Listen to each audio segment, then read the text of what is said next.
চলেন ভাই, দেরি হয়ে যাচ্ছে, জানাজা উঠান। দাঁড়াও দাঁড়াও ভাই, আমাকে দেখতে হবে ভাই, এখন দেখাইতে পারবো না, জানাজা দিতে যাচ্ছি। ভাইয়া একটু দেখাও, মনে হচ্ছে অনেক কষ্ট হচ্ছে।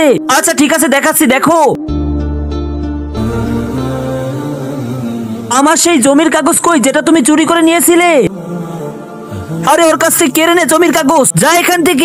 সেই জমিন যেটা তুমি জোর করে নিয়েছিলে, এখন তো ছেড়ে যাচ্ছ নাকি নিয়ে যাচ্ছ সাথে? ভাই এই জন্যই দাঁড়াইতে কইছিল, এ তো দুনিয়াতেও শান্তি পেল না এবং আখেরাতেও পাবে না।